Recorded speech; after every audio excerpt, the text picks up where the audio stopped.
Жогорку Кеңештин депутаттарына да кайрылам.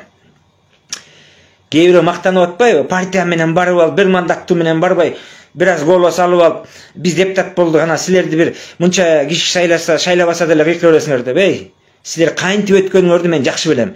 Туура единственный мен бүтүн Кыргызстандан башкаңар бүт бийлик менен сүйлөшүп алып баргасыңар. Ушул эле единственный партия өзүнүн күчү менен өтүп барды. Мен ага болушкан да жок, бул чындык. Калганыңар бийликтин марионеткасысыңар. Эми депутаттар. Келгиле, андай болсо бир комнатага ушу депутаттар менен бизди камап койгула. Кимибиз катасы жок, өзүбүздүн өмүр баянды, мыйзамды койгула, жаза албайт. Өмүр баянды же бирне сочинение жазар экенбиз, көрүңүздөр. Же болбосо дворец спортко же филармонияга чогулткула.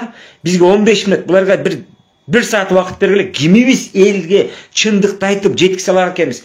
Эл кимибизди колдойт экен, ошонго канча миң киши чогулат, кимибиз элди ээрчитип кете алат экенбиз. Сөз бергиле, андай эле акылдуу болсоңор, силер дагы депутаттар. Жок, бизге дит бага албайсыңар. Силер араң кагазды окуйсуңар, тантырапай. Жазган мыйзамыңар жок, 10-15 жыл депутат болуп. Мурункулар деле оңдоп түзөп, 10-15 автор болуп отурасың. Таап бергилечи бирөө мыйзам жазган. Мен жанагы айткан адамдарды, чындыкты айткан адамдарды дайым сыйлайм. Балким жаман жагы бардыр. Алардын ичи күйгөн деле болот. Алар какшап жүрүп бийлик менен күрөшүп жүрсө, кошоматчы молокосостор байып кетсе, алардын ичи күйөт да. Аны Акаевдин, Атамбаевдин, то есть Бакиевдин, Жээнбековдун азыркы бийлик Отунбаеваныкы баш болуп, жаман көргөзүп бүтүшкөн аларды. Биз да ушинтип какшап жүрө берсек, 5-10 жылдан кийин биз да жаман көрүп калат. Ошондуктан мындай ойлонушубуз керек экен да. Мен оппозицияга эми кошулам.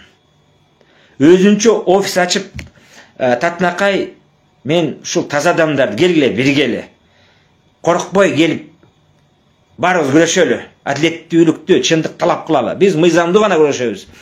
Эгер коркуп отура берсек, булар бизди каалаганын кылат. Коркпогула. Албетте эскилерди көп ээчибейт. Биринсерин ээчибесе, калганын ээчибейт.